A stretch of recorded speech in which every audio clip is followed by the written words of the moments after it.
"Don't drink this," she whispered into the Duke's ear as she spilled the tea on Christmas night. He took her hand and spoke a sentence that changed everything. The snow lay thick and unbroken upon the grounds of Ashbourne Hall, each delicate flake catching the pale winter moonlight as if nature itself wished to illuminate the estate in silver. Within the grand drawing-room, candles flickered against polished mahogany and gilded frames, casting shadows that danced like mischievous sprites upon the high ornate ceilings. The air carried the scent of pine, spiced wine, and the faint, lingering warmth of a recently extinguished hearth. It was Christmas Eve 1805, a night destined for celebration, yet a tension undercurrent threaded through the assembly of society's finest, where laughter and pleasantries masked ambitions, rivalries, and the sharp edges of jealousy. Lady Eleanor, daughter of the esteemed Earl of Whitmore, entered the room with a careful poise that betrayed neither haste nor hesitation. Her gown, a deep forest green silk trimmed with subtle silver embroidery, hugged her shoulders and flowed to the floor in soft folds. Yet, despite her beauty and the grace of her carriage, there was an unspoken unease beneath the surface, a tension she bore as a second skin. Eyes that once lingered on her with admiration now cast subtle critiques, and whispers rustled like the dry leaves of autumn. Eleanor had been aware for years that the weight of expectation rested upon her, not merely to charm, but to navigate the intricate lattice of society with precision, lest missteps become public scandal. Tonight, she felt that weight heavier than ever, as though the snow outside pressed upon her shoulders with icy fingers. The Duke of Ashbourne, heir to the illustrious estate she now found herself within, observed from across the room. His presence was commanding yet restrained, a study in disciplined elegance. Dark eyes, thoughtful and observant, scanned the gathering with an imperceptible intensity, noting not just the outward display of refinement but the subtle interplay of status, sentiment, and ambition. Eleanor had met the Duke once before, at a formal dinner months prior, where conversation had been constrained by protocol and the polite cadence of courtly expectation. Tonight, however, she perceived a quiet curiosity in him, a flicker of interest that neither arrogance nor pride could entirely mask. Yet Eleanor's attention was pulled elsewhere, toward the fluttering whispers and sidelong glances of the assembly. Mrs. Harcourt, the widow of a minor baron, paused near the hearth to murmur words dripping with thinly veiled contempt. "A pity she fancies herself clever, considering her father's shortcomings," she hissed to an accomplice, casting a glance at Eleanor that might have been mistaken for admiration by the inattentive eye. Eleanor's lips pressed into a thin line, her pulse quickening as she felt the sting of insinuation. In moments such as this, she wondered whether the elegance of one's appearance, or the grace of one's speech, could ever withstand the subtle cruelties of those who measured virtue by rank and rumor. To conceal her discomfort, Eleanor joined the circle gathered near the grand fireplace, engaging in careful conversation that danced between propriety and wit. Each word was chosen with deliberate precision, each smile measured to convey poise without suggestion of vulnerability. Her mind, however, remained alert, attuned to the currents that ran beneath the polite facade. The house, resplendent in its holiday finery, was filled with family, distant relations, and the occasional interloper of ambition, guests whose intentions were often as obscure as the winding corridors of Ashbourne Hall. The evening progressed with the rhythm of social custom. Glasses were raised, compliments exchanged, and polite laughter mingled with the faint tinkle of piano notes drifting from an adjacent room.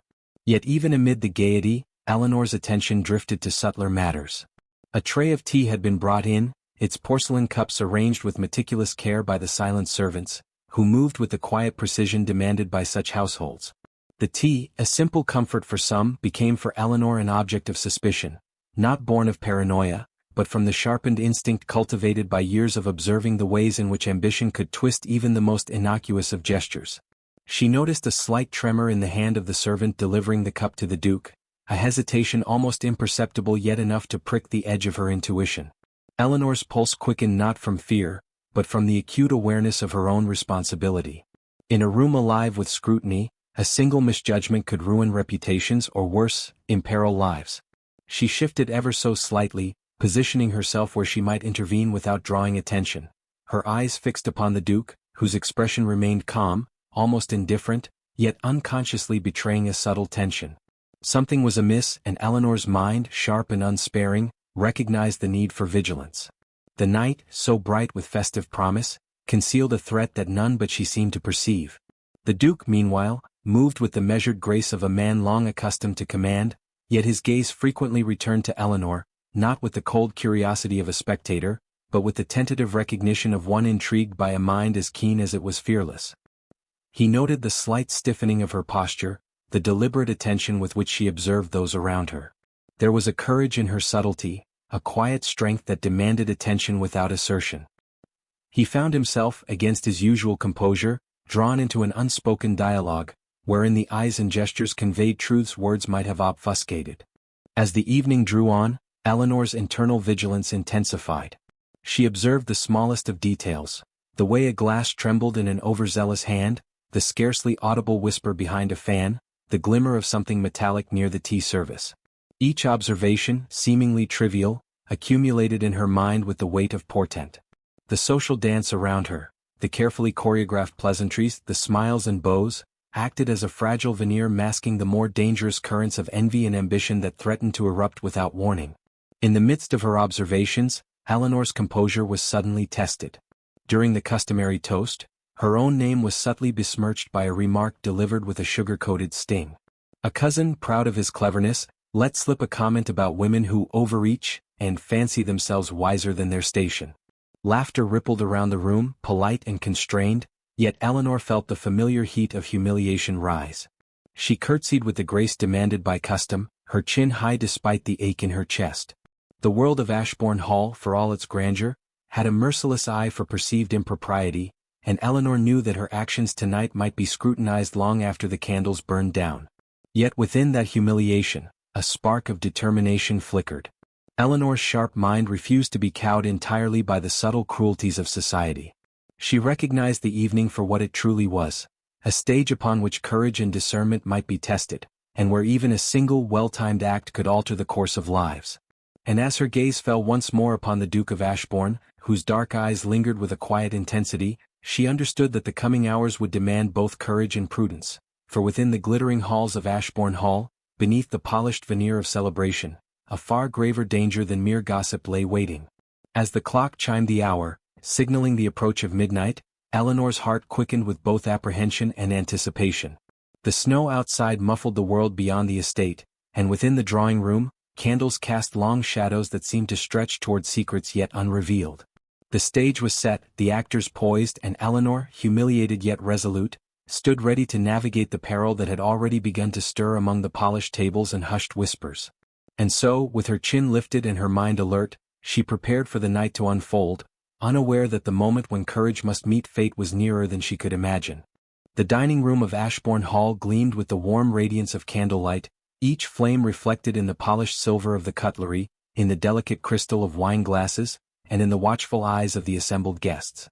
Garlands of holly and ivy, dotted with scarlet berries, adorned the mantelpieces, while the scent of pine mingled with roasted chestnuts and the sweet aroma of Christmas confections. Outside, the snow fell steadily, muffling the distant carriage wheels and the world beyond, creating a sense of seclusion as if the estate itself existed apart from time. Within this intimate and opulent setting, the evening unfolded with a fragile balance between celebration and silent apprehension, the delicate threads of society's expectations intertwined with the unspoken tensions that danced beneath polite conversation. Lady Eleanor, still acutely aware of the earlier humiliation that had pricked her dignity, moved with composed elegance among the guests. Her gown of deep green silk, its embroidery glinting faintly in the firelight, seemed almost to shimmer with her measured poise. Though her composure remained unshaken outwardly, her mind was alert, noticing every nuance of expression, every subtle gesture, as though the air itself carried hints of both admiration and envy. She recognized that the night's gaiety was a veneer, and beneath it lay the currents of ambition and rivalry that could turn a celebration into disaster. Her eyes, however, could not help but search for the Duke, who, despite the distractions of the assembly, had remained an unwavering presence in her awareness. The Duke of Ashbourne, seated at the head of the table with the formal restraint befitting his station, observed the room with the practiced detachment of a man accustomed to scrutiny. Yet his gaze continually found Eleanor, lingering with a quiet curiosity that neither arrogance nor indifference could conceal. He noted the subtle tension in her posture, the alertness in her expression, and the sharp intelligence that flickered in her dark eyes. There was something compelling about her vigilance, a courage veiled beneath elegance and restraint, and he found himself drawn to it in a manner that surprised even his own disciplined nature. The air between them held an unspoken acknowledgment, a silent recognition that the evening's surface frivolities belied more profound truths yet to be revealed. As the servants moved to pour the tea, Eleanor's instincts sharpened. The tray, though presented with meticulous care, bore a subtle irregularity, a tremor in the hand of the young footman, the faintest glimmer of metallic sheen upon one of the cups. Her intuition, honed through years of observing both society and its hidden perils, whispered a warning. The Duke, unaware of her scrutiny, lifted a cup with habitual grace, the liquid steaming in the cold air, its aroma masking any anomaly from an untrained nose. Eleanor's heart quickened, not from fear, but from the acute awareness of her own responsibility. A single hesitation or error could have consequences far graver than mere social embarrassment. In that moment, Eleanor acted with swift decisiveness, tilting the cup so that the contents spilled across the polished table, the dark liquid steaming as it ran toward the ornate rug beneath. Gasps and murmurs punctuated the room as silver caught the reflection of the spilt tea, and all eyes turned toward her in astonishment. The Duke paused, the cup tilting perilously in his hand, before he realized that the threat had passed. His dark eyes widened with a mixture of astonishment and admiration as Eleanor's gaze met his, steady and unwavering, conveying both explanation and subtle warning. The room, though steeped in decorum, held its collective breath, the interruption both scandalous in appearance yet heroic in intent. The murmurs of the guests quickly transformed into hushed speculation. Whispers of recklessness and bold interference rippled through the assembly, each tone laced with a mixture of curiosity and judgment. Eleanor, however, remained composed, her chin lifted with the dignity demanded by her station, even as her pulse raced. She understood that her actions, though necessary, risked the scrutiny of those ever eager to critique, yet she could not allow the Duke to drink the tea, unaware of the danger that might have lurked within. The weight of responsibility pressed upon her, yet a subtle satisfaction accompanied it. The knowledge that courage, when exercised with prudence, could alter the course of events in ways both immediate and enduring. The Duke, recovering his composure, inclined his head toward Eleanor, his lips parting in a quiet acknowledgment that transcended the need for public declaration. "Your quickness, Lady Eleanor, is as admirable as it is unforeseen," he murmured, his voice low enough that only she could hear. The words carried both gratitude and an undercurrent of fascination, his measured tone conveying recognition of the intellect and bravery she had so deftly displayed. Eleanor's pulse quickened at the sound, for within that private acknowledgment lay the beginning of a connection that neither society's expectations nor circumstance could entirely contain. It was a gesture simple in form yet monumental in its implication, a silent promise woven between two minds already attuned to the subtle signals of the heart. Amid the whispers and glances of the assembly, Eleanor noticed other small signs of intrigue.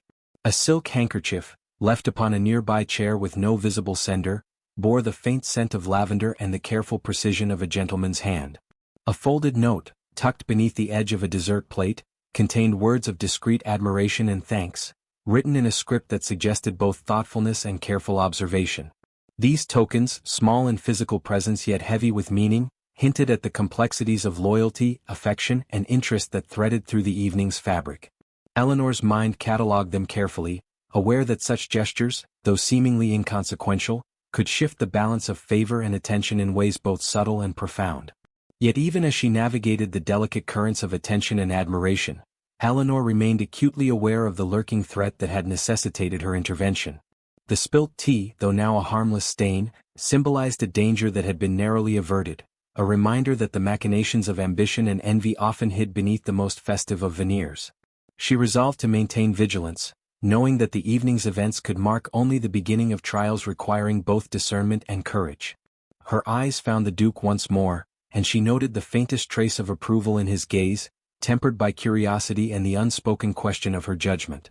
In that fleeting exchange, a fragile understanding formed, one that hinted at trust yet to be fully articulated and a connection that might survive both scrutiny and circumstance. The remainder of the evening continued with the customary formalities, yet the energy had subtly shifted. Conversations that had been casual now carried an edge of speculation. Glances were measured, and each action seemed to ripple with potential consequence. Eleanor's awareness remained acute, attuned to the whispers, the subtle gestures, and the unspoken intentions of those around her. The Duke's presence, steady and observant, served as both anchor and mirror, reflecting a shared recognition of the night's significance and the delicate balance between propriety and daring that defined their respective stations. As the clock approached the later hours of the evening, Eleanor withdrew briefly to a quiet alcove near the frost-kissed windows. She gazed upon the snow-laden grounds, her breath forming delicate clouds in the cold air, and allowed herself a moment of reflection. The night had begun with humiliation, threaded with subtle threats and sharpened observation, yet it had also revealed something profound. Courage, even when exercised quietly and with discretion, could command respect, provoke admiration, and forge connections that might endure. Eleanor's heart, though tempered by caution, stirred with the possibility that the night's trials had also opened a path toward something greater, an acknowledgement of intellect, bravery, and perhaps, a nascent connection with the Duke himself. Her reverie was interrupted by the soft approach of footsteps. The Duke, moving with the quiet grace of a man accustomed to measured discretion, joined her by the window. No words were spoken immediately. Instead, they shared a glance that conveyed acknowledgement, understanding, and the faintest spark of something unspoken yet profoundly significant. Eleanor's pulse quickened, for she recognized that the delicate balance of propriety and peril, admiration and intrigue, had begun to tilt toward a new and uncertain direction. The night's events had tested her resolve, revealed her courage, and captured the attention of a man whose judgment mattered far more than the idle whispers of society. As the candles flickered and the snow continued its silent descent, Eleanor felt the weight of the evening's lessons settle upon her. Courage, discretion, and keen observation had preserved not only the Duke's safety but also her own dignity.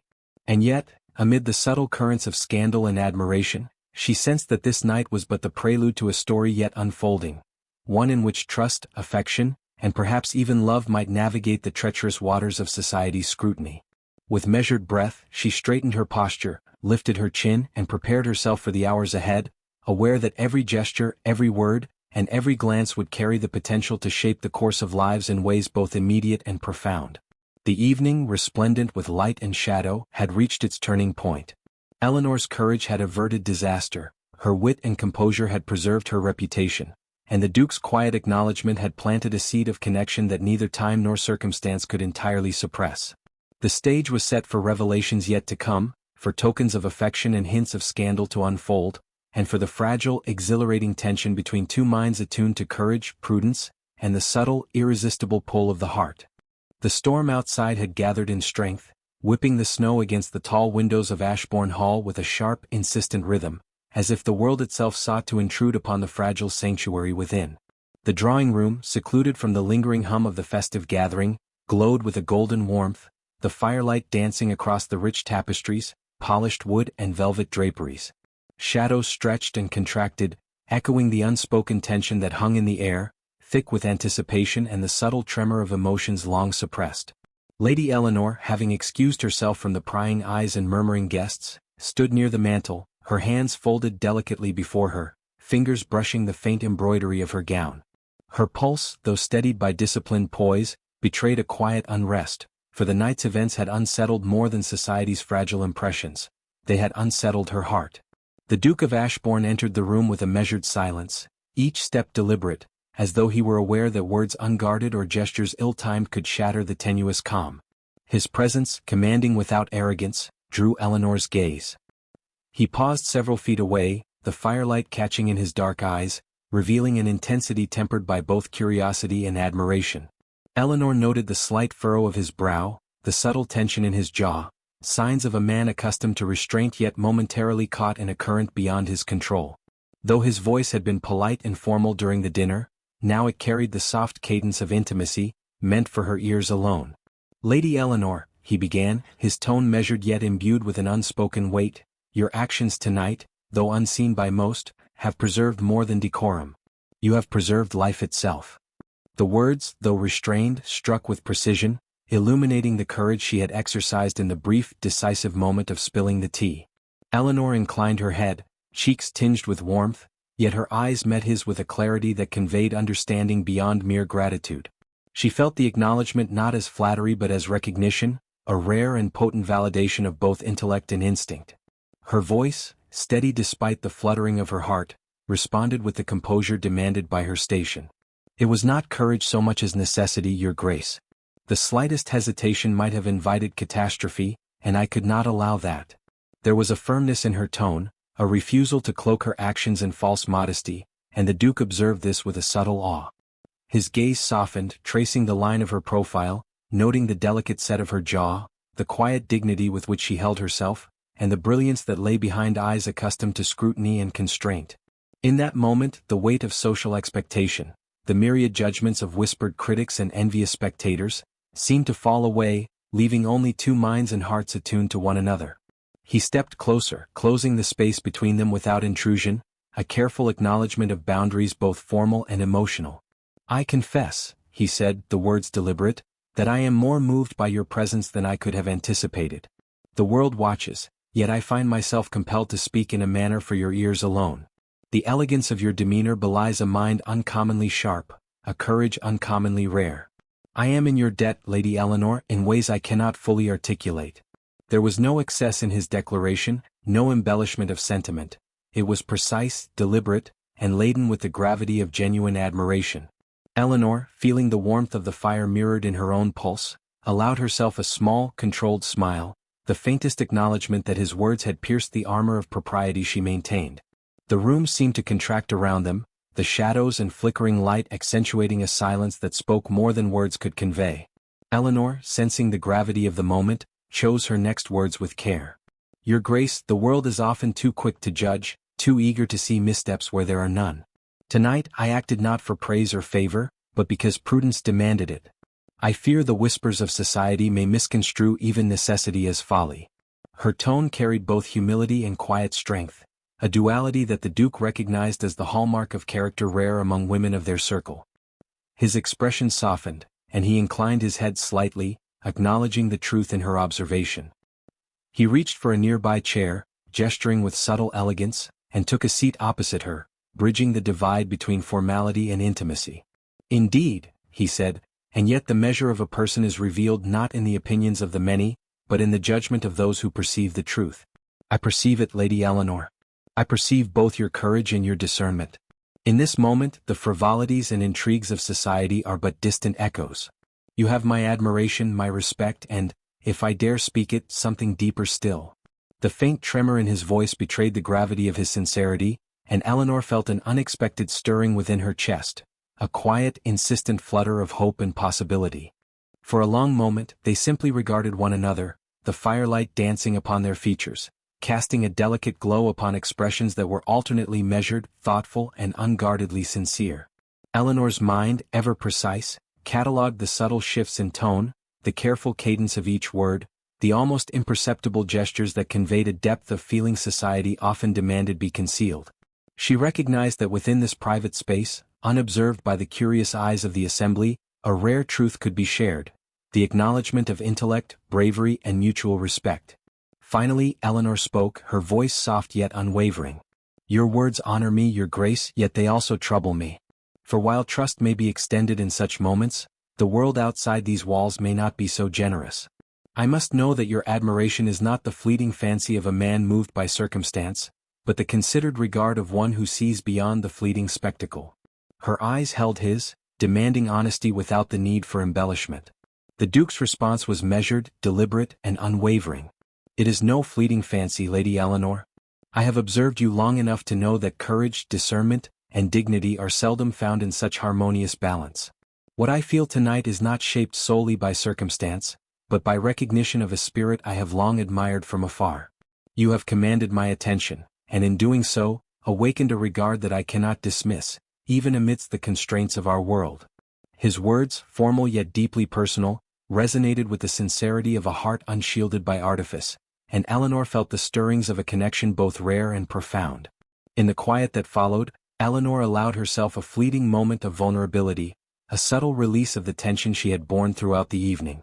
"Then," she murmured, "we must tread carefully, Your Grace. The path of trust, even when mutual, is seldom free of obstacles. Yet I find myself willing to walk it, should you hold to the same discretion and respect that have guided your words tonight." There was an unspoken challenge, tempered by hope, that invited the Duke to match her sincerity with his own restraint and understanding. He inclined his head, eyes softened with a rare and private warmth. "I shall walk it, Lady Eleanor, with vigilance and care, for I find that nothing of value is ever attained without the measured steps of consideration and courage. Tonight we have witnessed peril and preserved one another in the process. Perhaps it is the beginning of a trust that will endure, even against the scrutiny of the world." The words carried the weight of promise, the first delicate articulation of a bond forged in courage, observation, and the quiet recognition of shared understanding. The storm outside continued its relentless descent, but within the drawing room a fragile calm settled, infused with possibility and the electric tension of unspoken affection. Eleanor, her heart still quickened but her composure restored, felt a sense of quiet triumph. The danger had passed, honesty had been shared, and a connection deeper than admiration had been glimpsed, however delicately. As the firelight flickered upon the polished wood and rich tapestries, she understood that the night's trials had opened a door, one leading to trust, respect, and perhaps even the tender stirrings of love. With a final, measured glance, the Duke rose and offered a subtle bow, leaving the space between them charged with anticipation yet restrained by courtesy. Eleanor allowed herself a small, private smile, aware that the evening had shifted irrevocably. Trust had been initiated, respect had been mutually acknowledged, and the faint spark of possibility now lingered in the air, delicate yet insistent. The night had proven both perilous and revealing, and she sensed that the hours yet to unfold would demand both courage and discernment, guiding them toward an understanding that could reshape the course of their lives. The morning sun rose over Ashbourne Hall, glinting upon the freshly fallen snow, each crystalline flake reflecting the pale winter light with a clarity that seemed almost miraculous. The estate, wrapped in the hush of early Christmas Day, exuded a tranquil dignity, yet within its walls anticipation hummed like the undercurrent of a well-rehearsed symphony. Lady Eleanor stood by the tall windows of the great hall, the soft glow illuminating her thoughtful expression. Her gown, now a serene shade of ivory trimmed with delicate lace, caught the light as she shifted, the subtle folds accentuating both grace and restraint. Though the events of the previous night had tested her courage and discernment, she felt a quiet exhilaration at the thought of what might unfold, tempered by the awareness that every action would be observed, interpreted, and remembered by a society ever eager for scandal or praise.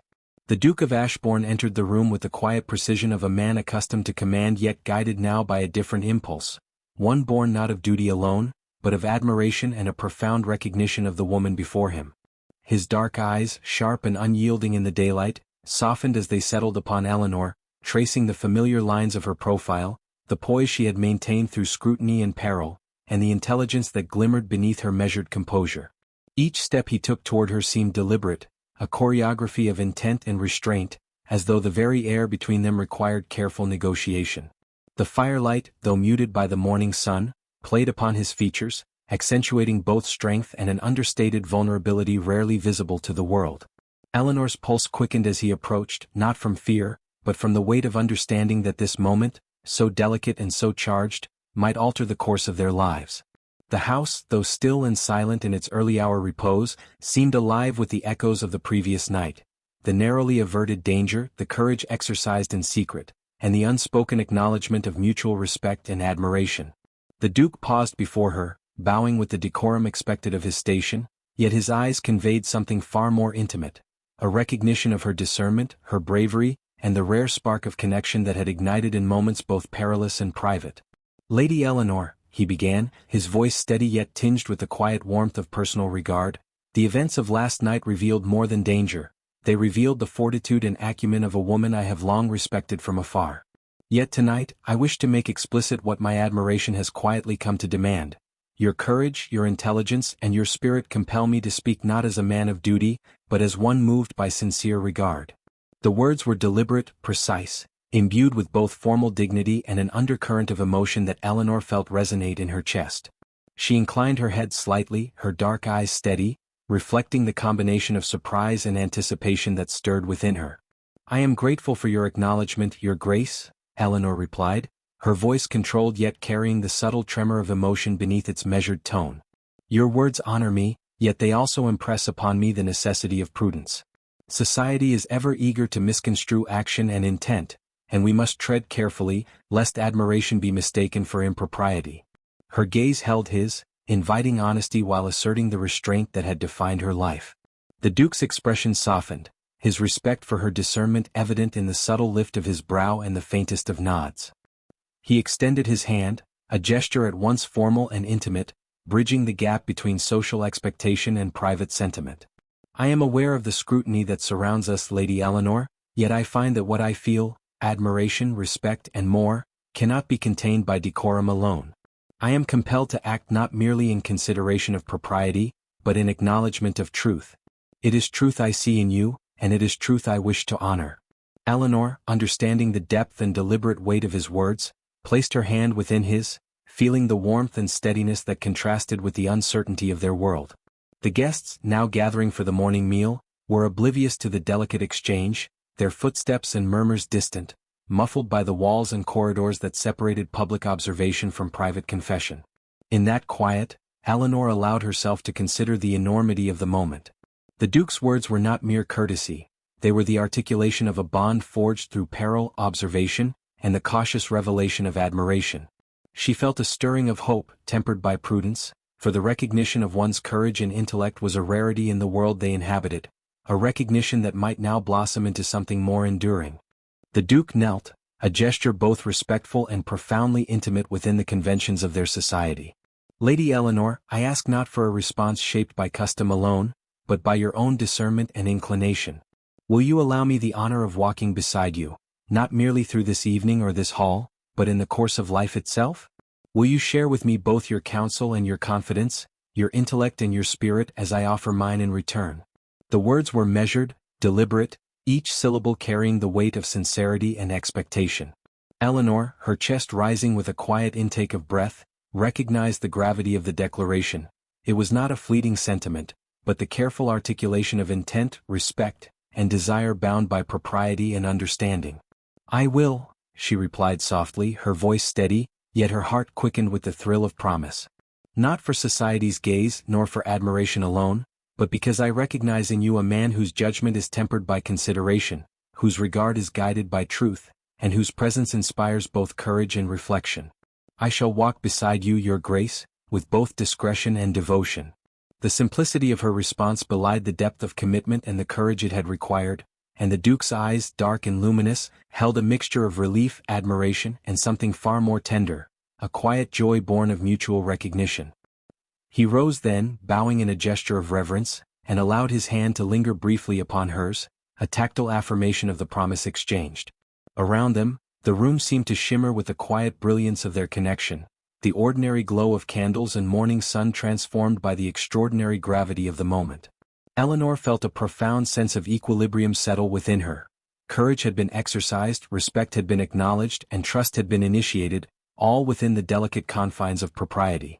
The storm outside had abated slightly, the snow now falling in gentle spirals, as if the world itself had softened in response to the fragile triumph within. Eleanor and the Duke remained near the hearth, hands intertwined, exchanging glances that conveyed understanding beyond the need for words. Each flicker of firelight illuminated a future wrought from courage, discernment, and the careful cultivation of affection. A future where admiration might blossom into love, tempered by prudence and bound by respect. Finally, the Duke spoke, his voice a quiet resonance against the muted morning. "Tonight, the world may yet challenge us, and tomorrow may bring its own trials, but I shall hold to this moment, Lady Eleanor. In it, I have seen truth, bravery, and the promise of a bond that shall endure beyond circumstance and scrutiny." Eleanor, feeling the weight and warmth of those words, allowed herself a smile that was both private and radiant, a silent acknowledgement that the night of peril, observation, and confession had yielded not merely survival, but the first delicate bloom of a shared destiny. And so, in the soft glow of morning light, amidst the snow-laden gardens and the quiet majesty of Ashbourne Hall, a promise was made. A bond, tempered by courage, discernment, and mutual respect, had been forged. Eleanor and the Duke, their hands entwined and hearts aligned, faced not merely the scrutiny of society, but the path of life itself, together. The danger had passed, the whispers had been silenced, and a love, born of both peril and propriety, now held the fragile brilliance of a newly lit star, illuminating a future ripe with promise, devotion, and the quiet, enduring triumph of trust and understanding. In the end, this story closes with the message that love and trust grow even in moments of danger, and a true relationship is one that becomes stronger as it faces challenges together. It is not a story of always finding happiness in easy moments, but rather a tale of remaining steadfast, supporting one another, and finding joy even amidst adversity.